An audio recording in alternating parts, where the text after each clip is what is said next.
Hello everyone, my name is Pixelriffs and welcome back to the Minecraft Survival Guide. I hope you guys are having a good day. Today we're starting out on the menu screen because we have updated to the latest version of Minecraft. They released a new update in the last couple of days. This is now Minecraft 1.13.2. You can see that down there in the bottom corner of the screen. And I do want to briefly kind of explain to you guys what this means for our world, because as you can see here, I have the survival guide world here, and the version number says version 1.13.1.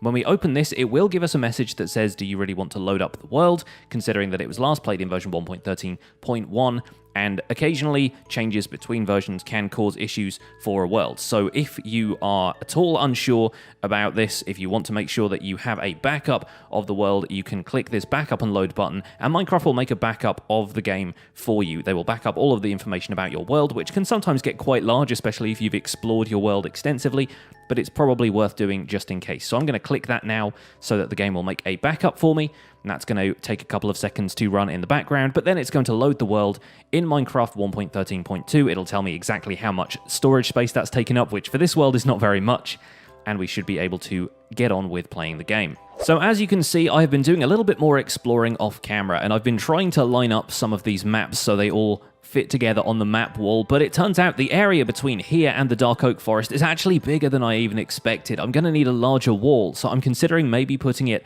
up here and having a staircase up to it, or maybe creating a sort of town map outside that stretches out further into the world, or maybe just taking down this map wall altogether. I'm not certain yet, but over here I have a map that's scaled out even further. This is a 1:4 scale map, I think. Yes, it is. So if I hold this in my hand, you can see that the farmhouse is right there, kind of in the center left of the map. And up there in the top left corner is the swamp biome we encountered, this huge mountain range kind of over there, and there's a lot of territory to explore in the surrounding area. I haven't even filled in that bottom right-hand corner of the map where that big plains is. So this is not even the largest scale map you can make. You can make one that is makes you even tinier on the map compared to your surroundings, and that one takes a long time to fill in. But we're not going to worry too much about mapping stuff today. We've done a couple of episodes on that. I want to step away from that, and the first thing I want to do is clear out some of my inventory a little bit, because I have a lot of stuff that we've gathered over the last couple of episodes that I need to put away. I have a lot of netherrack in this chest, which I don't really plan on using at all for building, because netherrack, as it is right now, is quite an ugly block. Like, it's got a lot of noise in that texture. It doesn't really look like it'd be good for building with. And I guess you can use it if you want to have scaffolding material, because netherrack breaks very quickly, very easily, so it's a nice material to have around if you want to do stuff like that. But again, if you leave it around, it's going to look very ugly, especially in the overworld where everything is nice and peaceful and green and made of stone and wood, and then this just looks very, very out of place. So what I'm going to do with that is I'm going to chuck it in our furnaces here, and we're going to smelt it, because netherrack, when you smelt it, turns into a resource called nether brick. And these are not the nether bricks that you will find as part of a fortress, because they are single bricks only. It's like if you smelt balls of clay in Minecraft, you get regular red bricks, and you can combine 4 of these at a time in the 2x2 crafting interface to make yourself one single block of nether bricks, which are the wine-colored blocks that you find making up most nether fortresses. So I'm going to smelt some netherrack in here just so I can have a decent supply of nether bricks. They're not necessarily going to be all that useful, but I might want to use those in builds here and there, and we can put away some of the netherrack and nether brick in this chest here. And it means we've opened up a little bit more space to put the remaining netherrack in and not take up, chests and chests of the stuff. Now, I'm going to put the rest of these in here. I'm going to put these eggs. I've been collecting so many eggs from the chickens in here, and they just keep dropping them like this. So we can definitely start on a chicken cooker build at some point if we want to. But I'm going to leave the eggs in this chest for now and kind of collect those. I also took a quick trip up to the swamp when I was mapping out this area and got myself a couple more slime balls. So those are going to be useful in the mob drops chest up here. And aside from that, I think that's more or less everything I wanted to put away. I've got a little bit of dirt and obsidian that we can also chuck away in one of these chests here. I think the obsidian went in this one. Yes, there we go. Got so much of that now. We're going to be able to make so many nether portals. It's going to be great. But the first thing I want to do today is grab my diamond helmet and my diamond chest plate and check what enchantments we could get on these, because yes, Protection 4, a level 30 enchant, that's going to be our next priority, because right now, if you take a look at my armor, the diamond armor is doing great. It's very tough, it's got unbreaking on both of those pieces, and it's got a lot of durability. The iron armor is about to give out on me, and I lost my iron helmet in the last episode because it just broke when we were fighting some mobs. So instead, I'm going to switch fully to the diamond stuff, but I would like to enchant that before I do, because I want to give it the biggest possible chance it has to stay like unbreaking, so that it lasts for as long as possible. So I'm going to head over to the Blaze Spawner, do my usual off-camera grind to get a few more levels, and I'll come back to you when we've got enough levels to enchant both the diamond chestplate and hopefully the diamond helmet as well. Well, I got 30 levels and I had to get out of there super fast because the blazes spawned all over the place and I did not have another fire resist potion. Do I have any more brewing in here? I feel like I should probably brew another fresh batch of that. So let me get some magma cream in there as we enchant a diamond chestplate. Now let's see if we get anything more than Protection 4. Just Protection 4? Okay, I think I can live with that. I can probably get myself an Unbreaking 3 book at some point. We've already got Protection 3 and Feather Falling 4, which I still need to apply to my boots. But let's just quickly check what we're going to get on the helmet and another enchanted book. Protection 3 sounds good. How about this? Unbreaking 3. Fantastic. We need to apply that to the chestplate, I think, as soon as possible, really. But yeah, I was taking a lot of damage in there and my iron chestplate just broke. So now is the time, my friends. Now is definitely the time to get that sorted out, and then hopefully we'll be able to get a decent protection enchant or some of the enchants on the helmet that will allow us to have better water breathing and that kind of stuff. So let's brew up a few more of these fire resist potions. I'm going to get back to it. Just thought I would bring you guys in for the section where we enchant that chest plate for the sake of seeing that on camera. Okay, ladies and gents, fingers crossed that we get something good on this helmet. We've got our Unbreaking 3 book there for the chest plate, and Protection 3 I think will do. Not bad. Protection 3 just by itself isn't terrible. Oh, there's a book that we also need. Depth Strider, right. So that's going to be something else to save up for. We are really going through the gear at this point. But we got a Protection 4 chest plate now, a Protection 3 helmet, and we even got Protection 3 on this book, which we could upgrade that helmet to Protection 4 as well. Do we have Protection 3 on something else? No. Okay, we need to upgrade the leggings.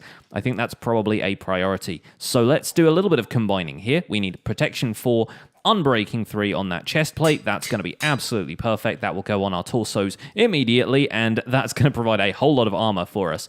Next up, I think I will take the leggings off, and we're going to add the Protection 3 book to them, so they are Unbreaking 3, Protection 3.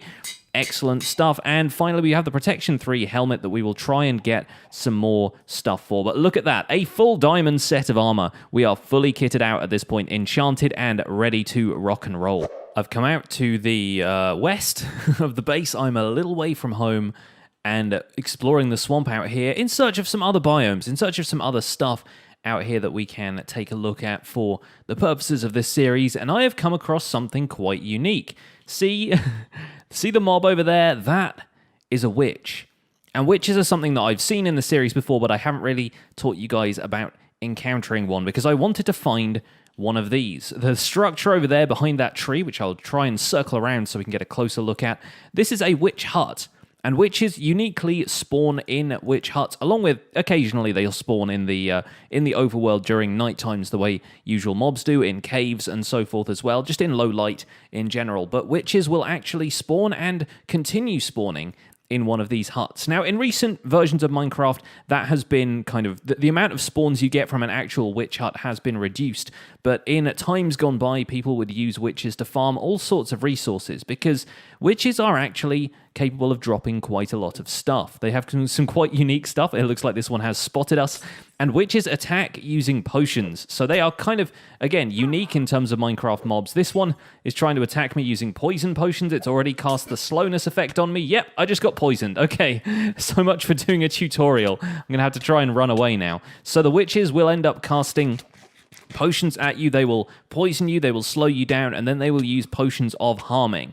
Occasionally, if you have two witches in an area, they will they will kind of send potions of harming directly at each other, and sometimes because they can have a variety of potions on them, they can heal themselves faster than the potions of harming will actually do damage. So if you ever get two witches to attack each other, that is actually a lot of fun to watch. But right now, I think it has a swiftness potion. The potion effects that it threw at me have worn off, so I'm going to sneak up on it and give it a couple of whacks with the sword. Here we go.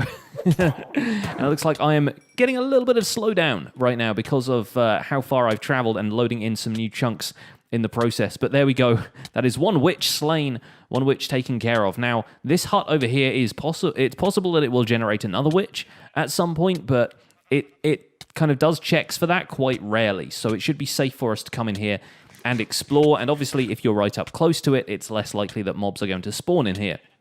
So in here we get a flower pot with a mushroom in it. There is a cauldron back here and a crafting table. Now, cauldrons might be worth taking with us, but they don't have a great deal of use in the Java version of Minecraft. Let me briefly explain to you what a cauldron does. So once I've stopped being poisoned, that is, how long is this going to last for? Okay, this is just wearing off. Lovely. So if I pop down a cauldron now, you can use a bucket of water on this, and it just so happens, ooh, the water in there is so swampy because we're in a swamp biome right now.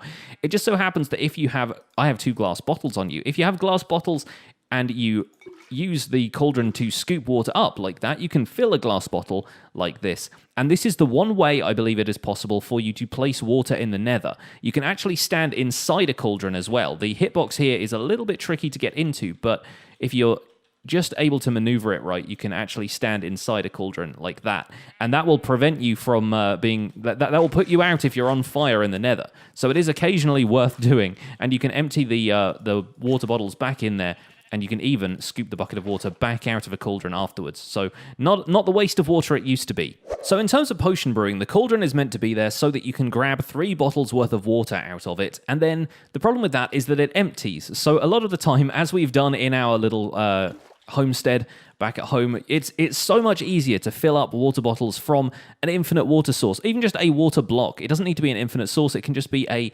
one single block of water will actually provide you with infinite refills for water bottles, as opposed to a cauldron only providing 3. So really, in Java Minecraft at least, they are just for aesthetics. Now, in Bedrock versions of Minecraft, the Bedrock edition, I believe you can actually dye the contents of a cauldron of water, and you can use that to dye clothes and banners and things like that. I believe that's the case. I'm not certain about the banners thing, but they do have slightly different behavior in Bedrock Edition, so it is worth looking into that and checking the wiki if you're a Bedrock player, because as I know, this is a Java tutorial. I'm not going to be able to get those details right every single time. Now, what on earth is happening over there? Is that a lava fall coming off the mountain?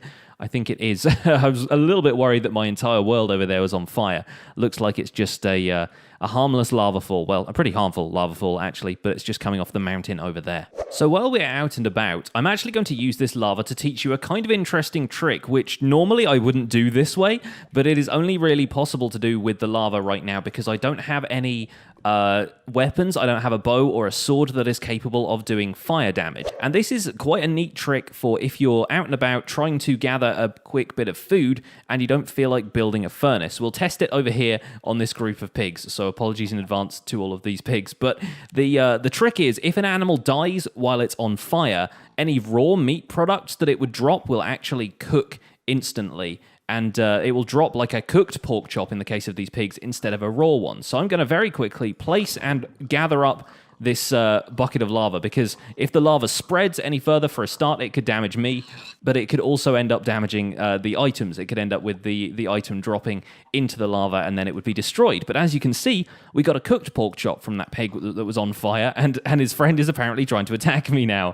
He's not actually able to attack me. But yeah, all we need to do, except if the pig runs into water, then that's your own fault. But yeah, if you pop down a bucket of lava like so, animals will actually run to water right now, or at least they run around in a panic, and in the case of that previous pig, was not wholly successful. This one is actually hiding in the grass. There we go.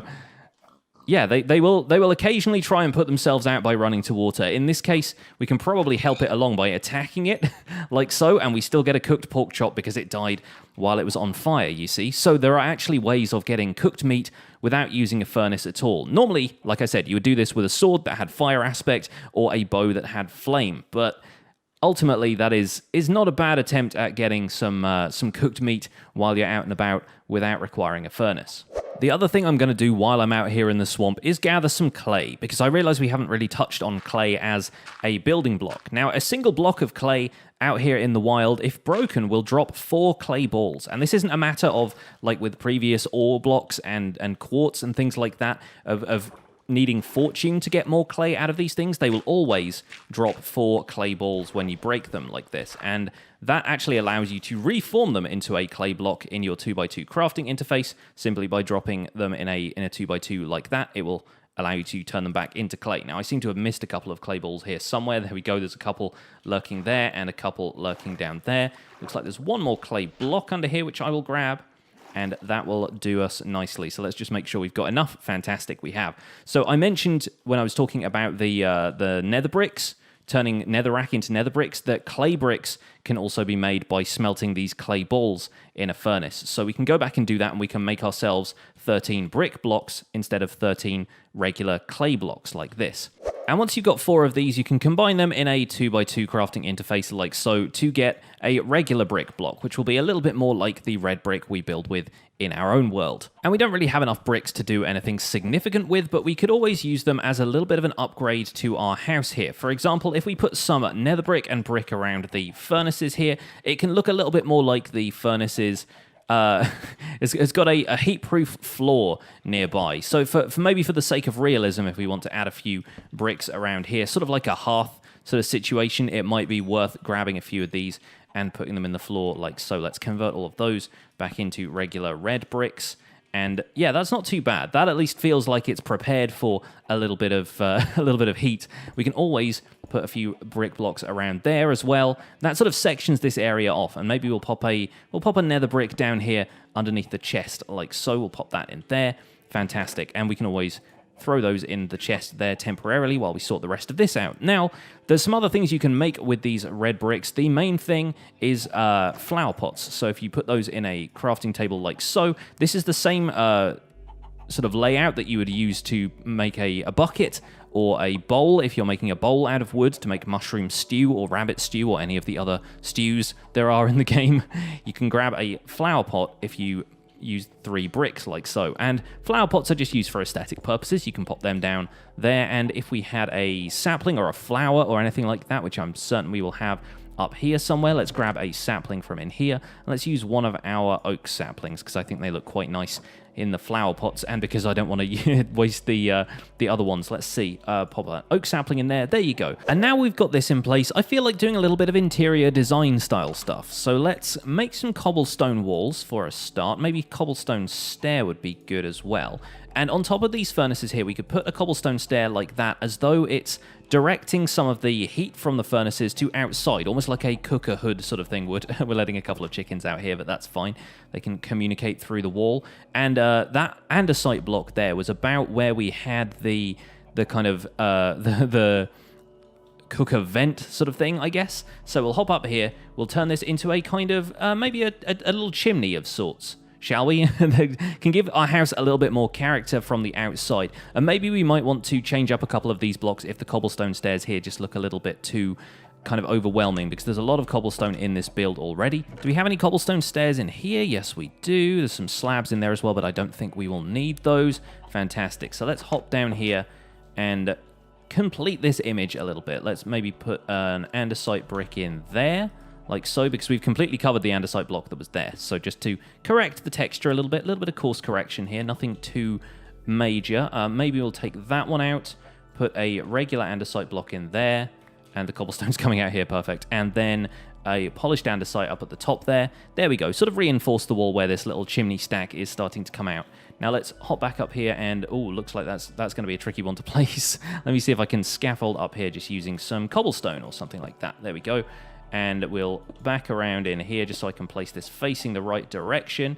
There we go. And that is going to allow us to put a little chimney up the side of the building like that. There we go. So at least the smoke could have some place to escape if there actually was any smoke from this. But what we're looking for is a little bit of detail, a little bit of kind of immersion, I guess. And because we haven't got room for a chimney that goes all the way through the building, I don't know, how about we place a full cobblestone block there just to make that stand out a little bit more? Yeah, I think that looks a little better. It looks a little bit less like an upside-down staircase and more like some kind of lumpy machinery, sort of, at least some kind of stonework that's channeling some of the smoke out there. In fact, we could create quite a nice smoke effect if we had some stained glass or maybe some cobwebs even that came out of the side of that to simulate smoke. Maybe we'll work on that later. In the meantime, it'd be nice to put our new cauldron right here next to the oven sort of setup so that we have a place. Imagine this is like a food preparation area because you're going to be doing a lot of the smelting of food and stuff in here. So maybe we'll put the water bottles back in here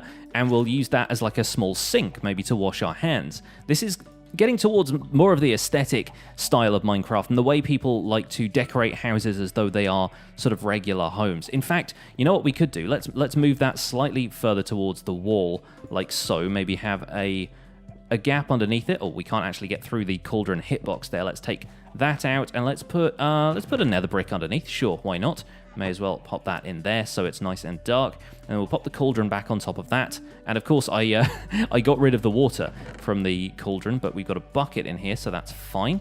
We can go and grab a quick water source from outside. It's a little bit dark, but no worries. I've lit up enough of this area now that we should be able to grab a little bit of water without running into any mobs and so forth. And so if we fill the water up to about there, and then maybe we can put something on the wall that resembles a tap. There are a couple of things you can do for that. There are a few different tricks people like to use. One of the things I'm going to make for that, I think if we've got some spare iron, which we have plenty of, is a tripwire hook. Now, tripwire hooks are typically used in redstone contraptions, at least that's the functionality they have built in, but they also look quite good as wall fixtures like coat hooks and taps and things like that. So much as this doesn't look particularly interesting right now, if we put one on the wall right there you go, it looks like it could be a tap of some kind. It's got either a handle there, or that could be the kind of faucet where the water comes out into here. It doesn't need to look like much, but it just lends a little bit of aesthetic difference to the scene. It allows you to imagine that is some sort of tap that could be used to fill up the sink, or maybe you pull this out and the sink drains from underneath or something like that. Once again, that is going to be a little bit easier to spot if we have an andesite block in there instead of the cobblestone, just so the tripwire texture doesn't blend in too much. There we go. That's actually perfect. That looks a little bit more organized to me. Now that I've farmed a little bit more wood and I'm not too concerned about using too much of it, I can actually start to map out where rooms are going to be in this house, or at least get some supporting pillars in so it looks a little bit more realistic and can kind of divide up the room between here, which is clearly a kind of kitchen, food preparation and storage area, and over here, which might have more of, I don't know, maybe we could make a little living room here or something like that. It's not necessarily going to look super authentic for either a rustic house or a modern home, but it's going to be a little bit of fun. I think we'll end up moving this chest, and the contents of that are quite food related. So you know what, let's move that over here. In fact, using the little cubbies that we have in the walls here, thanks to these wooden pillars, we could even create a sort of pantry. If we run up here to see if there's any doors available in here. Yep, we've got an oak door in there. All right, maybe we'll use that. Let's grab some spruce stairs from that as well. And if we put a door in here, like so, that way round. Oh, looks like we've run into a bit of a glitch there. Bear with me while I try and get that door back. There we go. Minecraft will do that sometimes. The latest update has got a couple of positioning issues like that. There we go. So now we have a door right here that could be used as a kind of pantry door, and we'll put the stairs over the top of it like so that area becomes completely enclosed. Now we'll put a chest at the bottom of this, and that could act as a kind of hidden cupboard which can store all kinds of things in. Now, since the stairs above this chest is actually a transparent block, it's not a full block, you can still open two chests if you put them in there. So it's actually possible to store a couple of chests in there with the stair block above them and have a perfectly functional set of chests. You know, I don't think this door looks quite right because we've got the front door right next to it. Let's try a different kind of door. Maybe we'll end up with a spruce wood one, something like that. Sounds good. There we go. Perfect. I think that looks great, and it makes it just different enough from this door. There are 6 different types of doors in the game, so you can kind of choose whichever ones you want to build with, depending on what materials you have. I guess there is a 7th type of door, actually, which is an iron door, but those can't be opened by right-clicking on them. They require a redstone signal to open, so usually you won't find people using them in their homes unless they've got a pressure plate. Speaking of pressure plates, why don't we add one to the front of our door here? Because having an oak pressure plate on an oak floor like this will make it relatively discreet. You can't necessarily see that, but it does allow you to get in and out of the house a little bit easier, because placing it on the block directly in front of a door will carry a redstone signal from the block that the pressure plate is actually occupying, this block right in front of the door, and will allow the door to open instantly. On the flip side, if you place one outside your house, that could potentially let mobs through. If mobs are able to walk onto the door, onto the pressure plate, they'll open the door in front of them. So typically, you might want to open the door by hand and then close it by walking over a pressure plate once you get through. But the pressure plate will always close the door after you. It doesn't open a door and then leave the door open. It will always close it again once the redstone signal disappears. So even if you leave a door open and then step on a pressure plate, it will close it once you walk off. Something else this little kitchen area might benefit from is a little bit more countertop space. So I'm going to place a log in the corner here, and we're going to have a couple of stone brick slabs coming out from it like that. Now, because there are a couple of windows here, it might be nice to put another flower pot over there. So let me open up the door to get to the crafting table, craft another one of these, and maybe we'll put a nice flower in there. Maybe one of the blue orchids we can pick up from the swamp biome. And then at least that'll be visible each time we walk past our home in that direction. Oh my goodness. Yep. I should have seen that coming. We've had our first creeper explosion right outside the front door. Oh dear. Well, that is the the downside, I suppose, of having a pressure plate inside your front door, is that it closes it behind you and you can't get back into your house when creepers turn up. There's a lesson for us all. And luckily the creeper was far enough away that it didn't break too much of the house, so all we have to do is fill in this little dirt hole here. The grass should grow back over this, so that's not a problem. And we've got a few logs left to fix there. Perfect. There you go.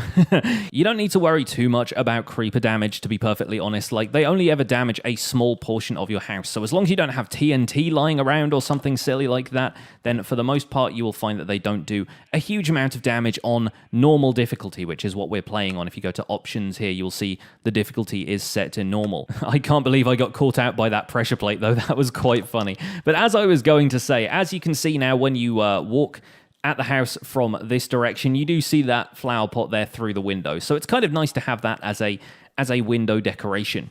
I'm quite pleased with how this area is coming together. I might add a few more details just to the ceiling up here to make things feel a little bit more rustic and a bit less organized, because this place currently does look very kind of organized and straightforward, lots of straight lines everywhere. And if this is a medieval cottage, then it's probably going to have a few more kind of warts and all kind of features to it. There's going to be a few more rustic touches around the place. There we go. I've just done a little bit more work to the ceiling in here, and I think it already has a lot more character. By the way, if you're wondering how I'm doing these really smooth camera moves, you can actually enable this yourself if you're playing Minecraft Java Edition.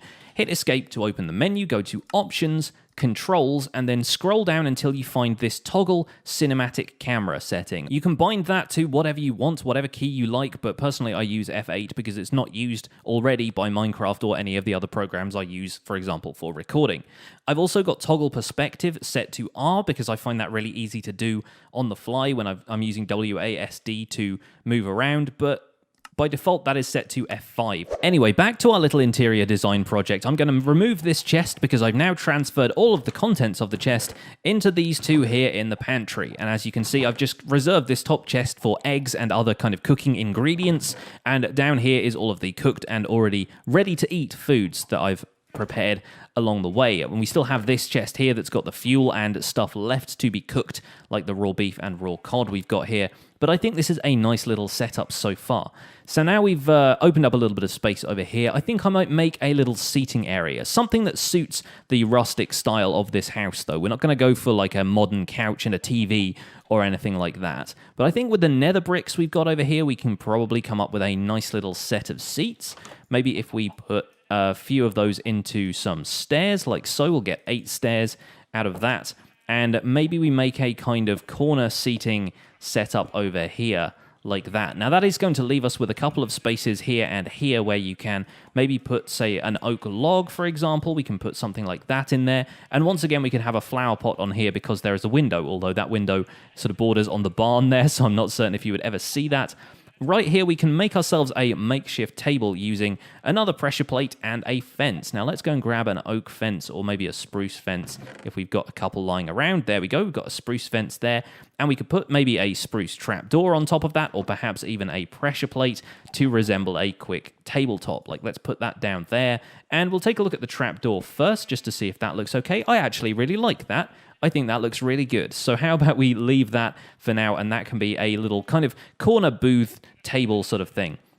Here is another thing you can do with seats like this if you're using stairs as kind of makeshift seats. Not that you'll really be able to sit on them in any way, but you can kind of crouch on them and play pretend, I suppose. If you've got a straight stair like this, if you place a stair while facing kind of 90 degrees from it, like so, it will actually turn round into one of these corner stairs like that, and that can actually make the chair look like it has an armrest sort of thing, or maybe even just curve the seat around so that you can place another seat right there.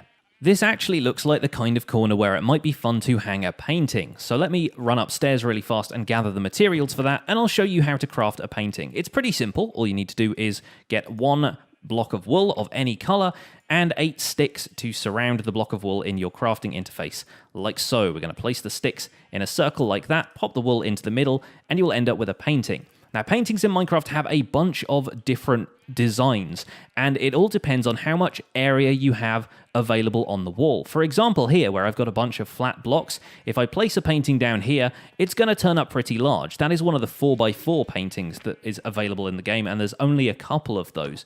But it also depends on where you place it on the wall. For example, I have a lot more vertical space here, so if I place that sort of in the middle, it's going to turn up with a much larger piece. But then if I place it down here by the floor, for example, it's going to come up with something a little bit smaller. And if I place it in an area that already has stuff all over the walls, it's going to give me a 2x1 painting, like so. Now down here, we actually have room for at least a 2x2 painting if we place it in this corner over here. So we can have something like that. That's quite a nice image for this area. It's a nice sort of homey painting. It's got like warm imagery of somebody warming their hands over a fire. I think that might look quite good. It might be better to center it on the wall though. So how about we move this torch over to here? That can just light up this corner booth nicely, and we'll put the painting right there. Oh, okay, that's going to give us a larger painting because the torch isn't attached to the wall. So how about we attach that to the wall, pop that along there. Oh, okay, torches don't block that. That's strange. I thought that's the reason it was doing that. Maybe not. Let's place a chest there then. Oh, apparently even chests don't block it. Right, give me a solid block or something. Let me put some spruce planks down. There we go. That is a less homely image though. So how about we cycle through these until we get one that we like? That's a little bit better. I quite like the one of the man warming his hands over the fire though. So we will have to, oh, that was a sinister one, wasn't it? We will have to replace the painting on the wall a couple of times before we get the one we want. There we go, finally. That took several attempts. That took maybe 9 or 10 attempts for it to happen. But yeah, I think that looks nicer kind of centered over these seats over here. And you know what, maybe we may as well put this chest down there as well, just so we've got some nearby storage for any additional items we want. That's not bad. I quite like that. I like that as a little social space for the house. It might even be a nice idea to install a little bit of carpet in here. Maybe the people who own this house in the story of this world have saved up a little bit and can afford a nice red carpet. So let me go out and find some red dye out of the flowers that are available in this area. I suppose we could always bone meal the ground to grow a few more plants and flowers around here, but that's not always an exact science. You sometimes end up with a lot more grass than you want or different colored flowers. So how about we just turn these poppies into some rose red? We will dye a little bit of wool here, and let's see if we can grab a little bit more from the surrounding area to get ourselves a ton of red wool that we can turn into carpets. And there we go, the nearby forest has not let me down. So I'm going to take a couple of these rose bushes back to the house, if I have enough room in my inventory with all of these eggs. There are a lot of chickens around here, you guys. I can't take the blame for all of these chickens. These chickens have spawned naturally. I'm going to place this rose bush here in front of that window because there's nothing really to look at through that window right now. It's just kind of in the corner there, but it's something nice to look at as you come down the stairs. Now I can show you guys the trick to getting a whole lot of red dye out of rose bushes. So for a start, we're going to make some bone meal out of the bones we have left over in our mob drops chest. And when I come out here, I can right click on this with the bone meal and it will actually create more of these 2 block tall rose bushes. all of which, when you place them in a crafting table, will give you 2 dye each. So with that, we can turn 6 rose bushes into 12 rose red dye, and we can turn that into some red wool, and that will be perfect to decorate the interior of our little living space here. Fantastic. Let's pop some of this in the floor. We're going to put a few blocks in as full blocks instead of converting it straight into carpet. And goodness me, I need to clear out my inventory a little bit here. Give me a second while I do that. That's better. So as I was saying, there are some blocks here which we couldn't place carpet on. For example, you can't place a carpet on top of a block that's already got a fence post on it. So we are going to have to make some of these blocks into regular wool blocks instead of turning them into carpet. But you know, this is actually going to provide us with a chance to texture the floor a little bit here using these carpet blocks. So let's pop down maybe a couple of the oak slabs back where they were, and then we can place the carpet in odd spots like this, like so, and this will actually give the carpet a little bit of texture. And when you walk over it, it's not too obvious. It's not like walking over a slab or a set of stairs or anything like that, but it does just give the floor a little bit more flair. Maybe in the corner over here we can place another crafting table just to block up that area under the stairs. We'll place some oak stairs there and maybe a couple of bookshelves once we've got the materials for them, although I'm running a little bit low on books right now, so I might have to make a trip to the cow farm before we can put any bookshelves in.